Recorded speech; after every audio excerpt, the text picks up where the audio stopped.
Hello students, good morning, and today we are going to continue our new unit and next session, that is as far as my memory is concerned. In last session we finished our unit 2.1 comparison. आपण comparison ही poetry finish केलेली आहे, and as I told you that is hereafter in new unit I am not going to tackle each and everything in your workshop. Okay, workshop मधल्या सगळ्या गोष्टी मी tackle करणार नाही, just आपण go through करणार आहोत. So I think you don't nobody has any issue or any query or any problem in regarding your poetry. मला असं वाटतं तुमच्यापैकी कुणालाही काही प्रॉब्लेम नसावा पोएट्रीशी रिलेटेड वगैरे. Is that so? So will continue with workshop. Bit by bit नाही, just go through करते. नीट लक्ष द्या. पेज नंबर 34 अँड त्याच्यात सुद्धा जे फारसे इम्पॉर्टंट नाहीये ते मी शक्यतो तुम्हाला पण सांगेल. Don't look at that thing. So pay attention. English workshop poetry 2.1 workshop comparison. Okay, comparison. Question 1. List all the adjectives in the poem. Use the comparative forms of at least 8 of them to write new comparisons. म्हणजे त्यांनी काय सांगितलेलं आहे, poetry मध्ये दिलेले सगळे adjective बघा. Adjective कशाला म्हणतो? Adjective is a word which modify noun. जो नाउनला मॉडिफाय करतो, नाउन बद्दल एक्स्ट्रा इन्फॉर्मेशन देतो, त्याला आपण ऍडजेक्टिव्ह म्हणतो. मराठीमध्ये विशेषण. नामाबद्दल विशेष माहिती देणारा शब्द विशेषण. Similarly a word which gives us extra information about noun is known as adjective. So what they are saying, list all the adjective in the poem. जेवढे ऍडजेक्टिव्ह पोएम मधले आले ते सगळे लिस्ट आउट करा. लिस्ट आउट करा म्हणजे एकत्र त्याची लिस्ट बनवा.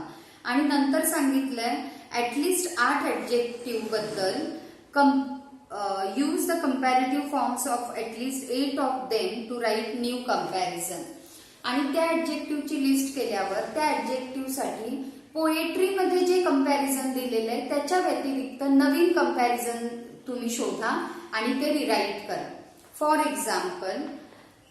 एक्झाम्पल त्यांनी दिलेलं आहे बघा, फास्टर दॅन द विंड. इथे काय दिलंय पोएट्रीमध्ये बघा, फास्ट कशाला वापरलंय? Fast is your adjective. Okay, मग फास्ट पोएट्रीमध्ये बघा, fast as a spaceship, fast as a spaceship, slow as a snail. म्हणजे त्यांनी फास्ट हे ऍडजेक्टिव्ह स्पेसशिपला वापरले. राईट. मग तसं त्यांनी म्हटलंय की तुम्ही सगळ्या ऍडजेक्टिव्हची लिस्ट करा. For example fast, slow, big, fears वगैरे. आणि त्यांनी जे नाउन वापरलेले आहेत त्याच्या व्यतिरिक्त दुसरे तिथे कंपॅरिझनचे शब्द घालून नवीन कंपॅरिझन बनवा. म्हणजे त्यांनी म्हटलंय poetry fast as a spaceship, त्याच्याऐवजी इथे नवीन बनवलंय faster than the wind. Faster than the wind, slower than a tortoise. इथे त्यांनी स्नेल घेतलंय, इथे त्यांनी टॉर्टॉइज घेतलंय. लक्षात आलंय? फक्त डिग्री बदलवलीये. फास्ट आणि स्लोच्या ऐवजी फास्टर आणि स्लोअर. पण मग दोन्हीकडे तीच घेतलीये. मध्येच एक पॉझिटिव्ह आणि कंपॅरेटिव्ह असं नाही करतायत. ठीक आहे. मग त्यांनी काय म्हटलंय आता लक्षात आलं तुम्हाला? List out all objective and what ever they have given in poetry as a comparison. Don't use that comparison. Make some other comparison by your own. समजलं? आणि मग पुढे त्यांनी दिलंय कुठलं बिग, स्मॉल, फिअर्स, जंटल. आणि पुढचे 4 जे 2 आहेत ते तुम्ही घ्यायचे, कोणते पण त्याचे जे लिस्ट केलेत त्याच्यापैकी. ठीक आहे. दिस वन इज व्हेरी सिम्पल. खूप सिम्पल आहे. अजून एक वाटल्यास करून दाखवते. C, big. बिगला त्यांनी काय दिलं? Big as a dinosaur. आपण घेऊया big as a banyan tree. Okay, big as a. See कसं करायचंय तुम्हाला सांगते. त्यांनी बिग ॲज अ डायनासोर घेतलंय पोएट्रीमध्ये. You can take big as a banyan tree. BANYAN वडाचं झाड. Big as a banyan tree, small as a, आणि मग यालाच कंपॅरिझन स्मॉल. पोएट्रीत काय घेतलंय? Big as a dinosaur, small as a snail. Oh I am sorry, small as a nail. So big as a banyan tree, small as a grass. Small as a grass. दोन्ही पण प्लांटचेच, झाडाचेच प्रकार आले. Okay. So big as a banyan tree, small as a, weight a minute, याला जास्त चालत घेतली. Small as a grass. Small as a grass. Okay, full stop. Small as a grass. अशा पद्धतीने तुम्हाला बाकीचं कम्प्लीट करायचं आहे. आय थिंक आता तुम्हाला आयडिया आली असेल. ज्यांना हे लिहून घ्यायचं ते घेऊ शकतात. So this is your question 1. Then list all the nouns in the poem, find a suitable adjective. Same आता त्यांनी काय वरती काय म्हटलंय? List all the adjective. आता त्यांनी म्हटलेलं आहे लिस्ट ऑल द नाउन्स. त्या ॲडजेक्टिव्ह साठी जे नाउन आले पोएट्रीमध्ये, for example again fast adjective आहे. कुणासाठी? स्पेसशिप. मग तसं spaceship, nail, dinosaur, nail, L, हे सगळे जे नाउन आहेत त्यांची लिस्ट बनवा. And find suitable adjective. आणि त्यांच्यासाठी पोएट्रीत जे ॲडजेक्टिव्ह आहे त्याच्या व्यतिरिक्त दुसरं ॲडजेक्टिव्ह शोधून काढा. त्याच्या व्यतिरिक्त दुसरं ॲडजेक्टिव्ह कोणतं सूट होईल ते शोधून काढा. फॉर एक्झाम्पल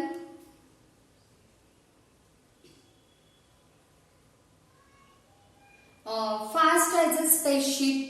मग स्पेसशिपला दुसरं ॲडजेक्टिव्ह काय येईल? You may say huge as a spaceship. Huge as a spaceship. Small as a nail. Huge, small किंवा tiny. Huge as a spaceship, small as a or tiny as a स्नेल. Tiny as a स्नेल. मग huge आणि tiny असं वापरू शकता स्नेल आणि स्पेसशिपला.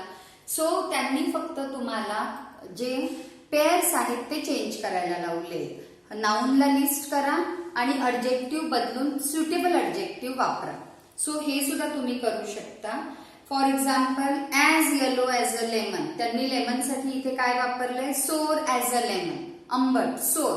त्याच्याऐवजी इथे काय वापरलंय नवीन adjective? As yellow as a lemon. आणि मग पुढे त्यांनी करायला सांगितलंय वेगवेगळं. For example dinosaur. स्पेसशिपचं सांगितलं तर dinosaur. Big as a dinosaur आहे पोएट्रीमध्ये. Look at your poetry. Big as a dinosaur. Big adjective वापरलंय डायनासोरचं. तुम्ही लिहू शकता dangerous. DANGEROUS. Dangerous as a dinosaur. Okay. Dangerous as a dinosaur. वेगळं ॲडजेक्टिव्ह डायनासोरला. किंवा पुढे डायनासोरच्या नंतर काय आहे?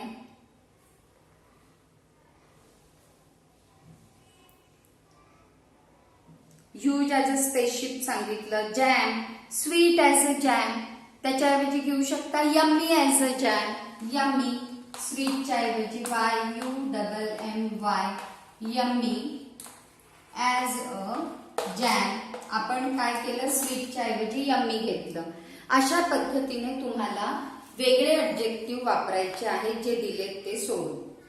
Next, form a group of 6 to 8. Think of simile using different objects as example. This is not that much important. हा question एवढा महत्वाचा नाहीये, सोडून द्या. हा सोडून द्या. पुढे write the pair of rhyming words. This one is important आणि easy. रायमिंग वर्ड्स कसे ओळखायचे ते मी शिकवलेलं आहे. रायमिंग वर्ड्स म्हणजे यमक जुळणारे शब्द. परत एकदा एक्सप्लेन करते. रायमिंग वर्ड्स म्हणजे यमक जुळणारे शब्द युजली स्टांझामध्ये ज्या लाईन असतात त्याच्या एंडला, युजली प्रत्येक वेळेला नाही, युजली त्याच्या एंडला मग 4 लाईनचा स्टांझा असेल तर फर्स्ट लाईनच्या एंडला जो वर्ड आहे त्याच्याशी यमक जुळणारा सेकंड लाईनला लगेच शब्द असतो किंवा मग ऑल्टरनेट लाईनला असतो किंवा कधी कधी 4ही लाईनला यमक जुळणारे शब्द असतात. यमक जुळणारे म्हणजे कसे? कर धर, कर मर किंवा ये व्हाट यू मे से येना जाना, खाना पिना हे यमक जुळणारे शब्द आहेत. त्याला इंग्लिशमध्ये रायमिंग वर्ड्स असं म्हणतात. Rhyming words. मग त्यांनी काय म्हटलेलं आहे, write the pair of rhyming words. मग या पोएट्रीमध्ये रायमिंग वर्ड्सच्या पेअर कोणत्या आहेत पहा. प्रत्येक लाईनचा शेवटचा शब्द बघायचं. Fast as a spaceship, slow as a स्नेल. राईम होतंय का? स्पेसशिप स्नेल नाही. मग big as a dinosaur, small as a नेल. मग स्पेसशिप डायनासोर पण नाही होत, पण स्नेल नेल होतं. म्हणजे रायमिंग वर्ड कोणता येणार आहे या पोएट्रीमध्ये? पहिली पेअर रायमिंग पेअर म्हणतात, कारण दोन असतात ते. SNAIL, स्नेल नेल.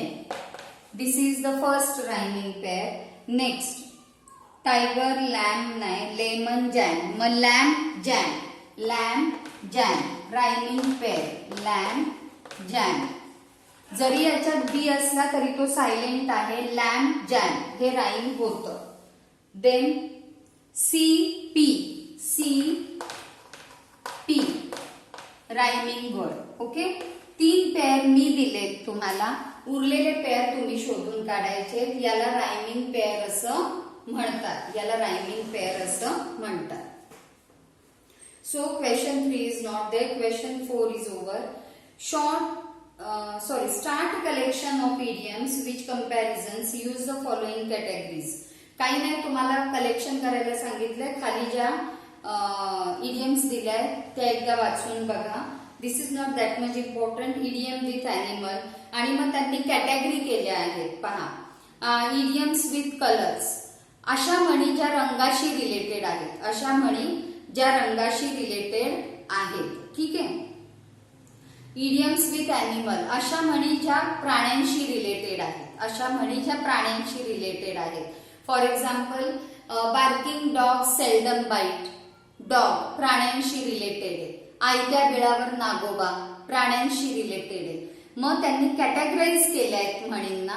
आणि मग प्राण्यांशी रिलेटेड म्हणी, रंगांशी रिलेटेड म्हणी असं. आणि तिसरं काय, इडियम्स विथ ऑब्जेक्ट्स. वस्तूंशी रिलेटेड म्हणी. मराठीत आहे ना, हात कंकणाला आरसा कशाला. मग कंकण, हात कंकणाला आरसा कशाला. म्हणजेच काय, idioms related with objects. Related with objects. मग तशा त्यांनी कॅटेगराईज केलेल्या आहेत या इडियम्स. सो तो तुम्हाला जमला तर करा. त्या fill in the blanks complete करायच्यात. आतापर्यंत तुमच्या लक्षात आलं असेल. त्याच्यामुळे 6th one is little difficult. 6वा जो क्वेश्चन आहे तो डिफिकल्ट आहे. Because see given below are some idiomatic comparisons with like. खाली त्यांनी म्हणींचं कंपॅरिझन दिलेलं आहे. म्हणींमधलं कंपॅरिझन दिलंय ज्याच्यामध्ये लाईक हा शब्द वापरलाय कंपॅरिझनला. Can you guess their meaning. आणि त्यांनी म्हटलंय खाली दिलेल्या इंग्लिश इडियोमॅटिक्स ज्या आहेत त्यांचं तुम्हाला मिनिंग गेस करता येईल का. Look them up in a good dictionary. You won't find them underline. आणि मग काही नाही, मिनिंग तुम्हाला शोधून काढायला सांगितलंय. डिक्शनरीत, चांगल्या डिक्शनरीत त्याचं मिनिंग शोधा असं सांगितलंय. आय डोंट थिंक की तुम्हाला मिनिंग याचे सापडतील. सो जेवढं शक्य आहे तेवढं मी देते त्याचे मिनिंग्स आणि सेंटेन्सेस सुद्धा देते, म्हणजे तुम्हाला अर्थ व्यवस्थित कळेल त्यांचा. But one condition is there. या क्वेश्चनचे इडियम्स ज्या आहेत, म्हणी ज्या आहेत त्याचे मिनिंग पण मी लिहून देते, सेंटेन्सेस पण मी लिहून देते. But one condition is there that I want one more sentence from your side. प्रत्येक म्हणीचा अर्थ दिल्यावर, एक वाक्य दिल्यावर त्या अर्थाचं मी जसं वाक्य बनवलंय तसं मग तुम्ही त्या म्हणीसाठी तुमचं एक एक वाक्य त्याच्यात ऍड करायचं. त्याच्यामुळे आत्ताच लिहून घेताना मी दिलेलं सेंटेन्स लिहिल्यावर परत तुमच्या सेंटेन्ससाठी 2-2 ओळी सोडायच्या आहेत. आणि प्रत्येक म्हणीचं जर अर्थ नीट समजला असेल, मी शिकवलेलं समजलं असेल तर तुम्हाला सेंटेन्स बनवता आलं पाहिजे. Is that clear? So now continue. आणि तेच इथे इन्स्ट्रक्शन मध्ये दिलं. We are not going to read whole instruction. You can read it afterwards. तुम्ही पाहिजे असेल तर नंतर ती रीड करा. Okay, let me check your video. Fine. So now I am rubbing this bowl and look at first idiom. Idiom म्हणजे म्हणी. Idioms म्हणजे म्हणी. Phrases म्हणजे वाक्प्रचार. Phrases म्हणजे वाक्प्रचार आणि idioms म्हणजे म्हणी. So first idiom, like a bull in a china shop. Like a bull in a china shop. What do you mean by it? Like a bull. Boule म्हणजे काय? बैल. असा खूप मोठा बैल असतो त्याला बुल असं म्हटलं जातं. BULL boule. Like a bull in a china shop. Actually yes,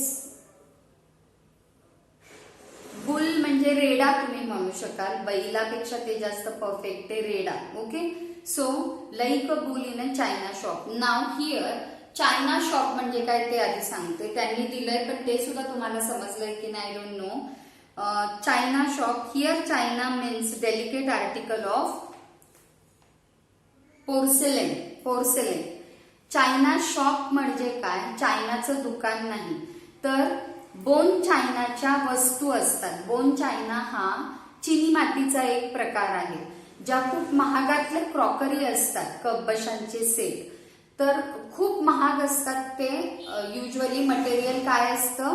एकदम पातळ काच असते आणि त्याच्यावर नक्षी वगैरे असते. त्या काचेला बोन चायना म्हणतात. म्हणून चायना शॉप म्हटलंय. इथे चायना म्हणजे चिनी मातीचं अशा अर्थाने दिलेलं आहे. So china means delicate article of porcelain. पोर्सेलिनला चायना म्हणजे बोन चायना म्हणतात. मग इथे अर्थ काय आहे? चायना शॉप म्हणजे जिथे सगळ्या डेलिकेट वस्तू विकल्या जातात पोर्सेलिनच्या, चिनी मातीच्या, अशा दुकानाला चायना शॉप असं म्हटलं जातं. आणि मग आता अर्थ बघा, like a bull in a china shop. मग विचार करा अर्थ काय असेल की बुल म्हणजे रेडा. डेलिकेट चिनी मातीच्या किंवा काचेच्या वस्तूंच्या दुकानात जेव्हा रेडा येईल म्हणजे काय असेल, तोच त्याचा अर्थ आहे. So write down meaning. Like a bull in a china shop. Write down meaning.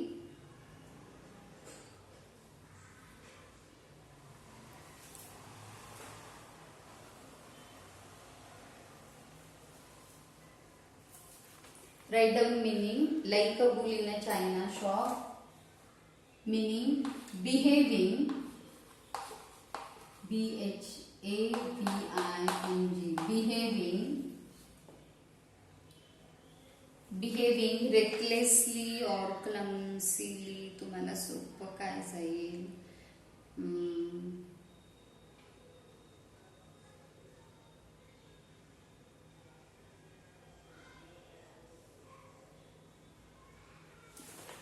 Okay, behaving recklessly घ्या. RECKLESSLY. recklessly. behaving recklessly. recklesslyचा अर्थ काय? निष्काळजीपणे. recklessly निष्काळजीपणे. निष्काळजीपणे. सो बिहेविंग रेकलेसली मीनिंग आहे हे इडियमचं. Behaving recklessly in a situation,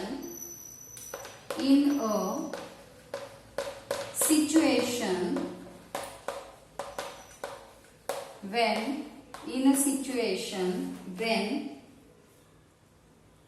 one is prone to cause damage. When one is prone to cause damage.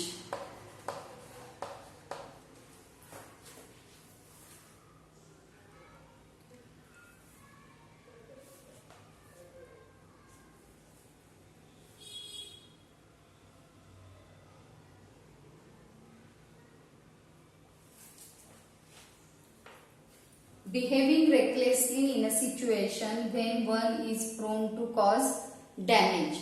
म्हणजे काय तर अशा पद्धतीने वागणं. कसं? निष्काळजीपणे वागणं जेव्हा की ही सिच्युएशन माहिती आहे. इन अ सिच्युएशन निष्काळजीपणे कधी वागणं, अशा सिच्युएशन मध्ये जेव्हा एखादी व्यक्ती किंवा एखादा 100% डॅमेज करेल, नुकसान करेल हे माहिती असताना सुद्धा निष्काळजीपणे वागणं. एखादा 100% आता डॅमेज करेल, नासधूस करेल, हे अशी सिच्युएशन असताना सुद्धा निष्काळजीपणे वागणे म्हणजे like a bull in a china shop. आता विचार करा, चायना शॉप म्हणजे काय? काचेची चिनी मातीची भांड्यांचं दुकान. त्या दुकानात बुल रेडा घुसला तर काय होणार आहे? 100% डॅमेजच होणार आहे. Okay, it is prone to damage. आणि तशा ह्याच्यात सुद्धा निष्काळजीपणे वागणं. So it is like a bull in a china shop. ठीक आहे, सेंटेन्स लिहून घ्या म्हणजे तुमच्या लक्षात येईल. Write down sentence for it. This is a meaning and now write down sentence. मी एक देते, नंतर तुम्ही स्वतः एक लिहायचंय. Write down sentence. I am dictating it. My cat in a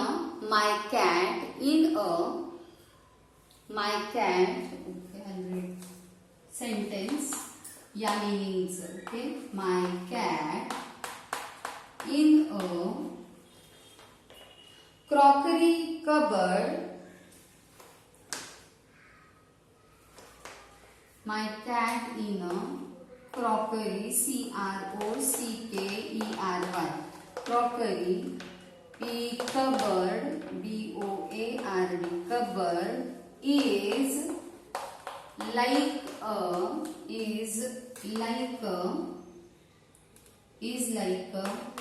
bull in a china shop. आणि आपली जी is like a bull in a china shop याला अंडरलाईन करा. लक्षात आले आता तुम्हाला हे काय आहे? हे like a bull in a china shop तुमची म्हण आहे. हा म्हणीचा अर्थ आहे. एक लाईन सोडून आपण म्हणतो ना, म्हणी किंवा वाक्प्रचारांचा वाक्यात उपयोग करा. तर हे आपण वाक्यात उपयोग केला आहे या म्हणीचा. My cat in a crockery cupboard. Crockery म्हणजे ज्याच्यामध्ये आपण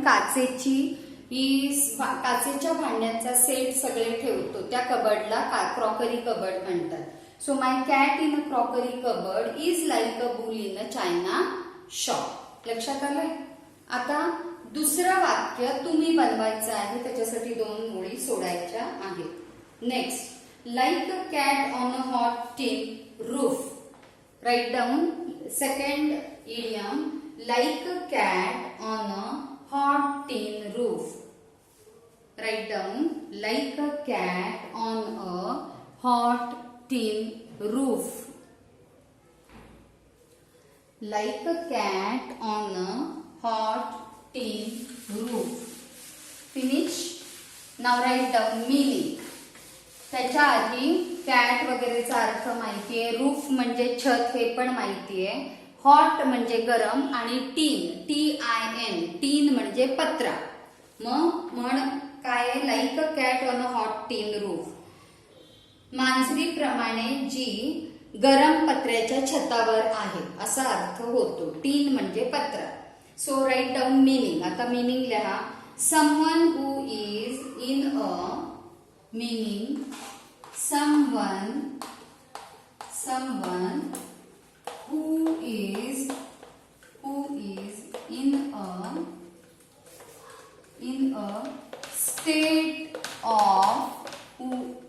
in a state of worry. ही म्हण कधी वापरतात? जेव्हा एखादा स्टेट म्हणजे अवस्था, एखादा खूप काळजीच्या किंवा भीतीच्या अवस्थेत असतो तेव्हा अशी म्हण वापरली जाते.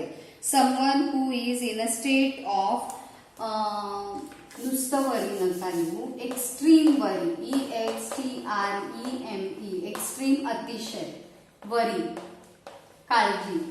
एखादा खूप एकदम काळजीच्या सिच्युएशन मध्ये असतो तेव्हा अशी म्हण वापरली असतो, त्याला असं बोललं जातं a cat on a hot tin roof. Extreme worry or nervous. एखादा एखाद्याची अवस्था अतिशय नर्वस झालेला असतो किंवा अतिशय काळजीत असतो तेव्हा त्याच्याबद्दल ही म्हण वापरली जाते की he is like a cat on a hot tin roof. त्याची अवस्था कशी आहे? A cat on a hot tin roof. Imagine करा ना, मांजर जर गरम पत्र्याच्या छतावर असेल तर तिची अवस्था कशी असणार? एक्स्ट्रीम वरी किंवा नर्वस असणार की आता ह्याच्यावरून मी उतरू कशी. सेम मग ती म्हण कधी वापरली जाते तर ही अवस्था असते तेव्हा, किंवा तशी अवस्था म्हणजे त्या म्हणीचा अर्थ हा आहे. हा, आता सेंटेन्स लिहा म्हणजे आणखीन क्लिअर होईल अर्थ तुम्हाला. I become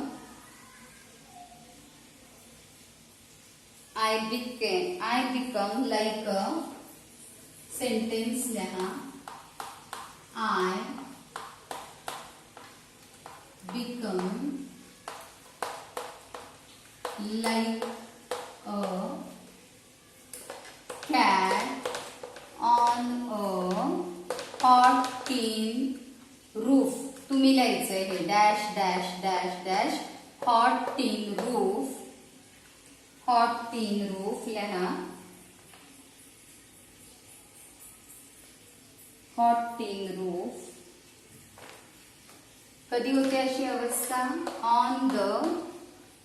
on the see, I become like a cat on a hot tin roof on the day of my result. बरोबर आहे की नाही? जेव्हा रिझल्टचा दिवस असतो तेव्हा तुम्ही काय असता? एक्स्ट्रीम वरी. काय होईल, कसं होईल, आता काय करू. सेम म्हणजे तुमची अवस्था कशी असते? A cat like like a cat on a hot tin roof. So I become like a cat on a hot tin roof on the day of my result.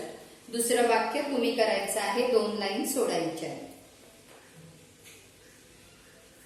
ठीक आहे, लक्षात येतंय? मी हळू शिकवते आहे, हळू घेते आहे. Next, like a red rag to a bull. हे तर तुम्हाला सगळ्यांना माहिती आहे. बुल म्हणजे रेड आम्ही म्हटलंय.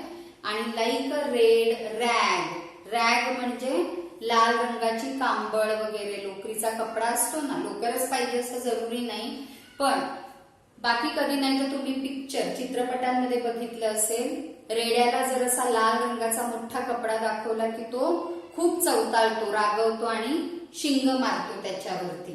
सो एखाद्याला एखाद्या गोष्टीचा राग येत असेल, ती गोष्ट बघितली किंवा एखादी गोष्ट केली की राग येत असेल, ठराविक एक गोष्ट प्रत्येकाचं असतं. काही जणांचं for example yes, in the case of teachers, if students are misbehaving किंवा एखादा मुलगा सारखंच लेक्चरला बसत नाहीये, so that particular behaviour is like a red rag for that teacher. ठीक आहे, like a red rag to a bull. समजलं की तो टीचर रागवणारच आहे, तेव्हा अशी म्हण वापरतात. So write down like a red rag to a bull. Like a red rag to a bull. Write down. I rub the board and write down the meaning. Like a red rag to a bull. त्याचा अर्थ लिहून घ्या. अर्थ लिहून घ्या. To be certain. Certain म्हणजे खात्री असणे. To be certain. To be certain. CERTAIN आहे तो. Certain. To produce. Certain. To produce. To produce. ANGE. To produce angry.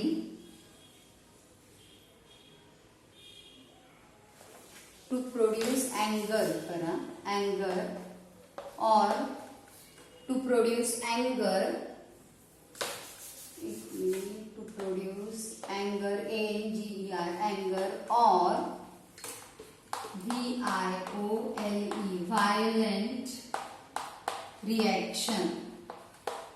अर्थ काय आहे मी सांगितलेला मराठीत तोच आहे बघा. व्हायलंट हिंसक, violent, VIOLENT, violent. To be certain, to produce anger or violent reaction. Like a red rag to a bull म्हणजे काय की खात्री असणे की याच्यामुळे एकतर काय प्रोड्यूस होईल, अँगर तरी किंवा व्हायलंट रिॲक्शन तरी प्रोड्यूस होईल असं वागणं म्हणजे like a red rag to a bull. असं वागणं म्हणजे like a red rag to a bull. Violent म्हणजे हिंसक रिॲक्शन. ओके, अँगर रागावणे किंवा हिंसक reaction. So write down the meaning. English मध्ये त्याचं मिनिंग लिहून घ्या. घेतलंय. To be certain, to produce अँगर. And now write the sentence. Sentence लिहा. non-vegetarians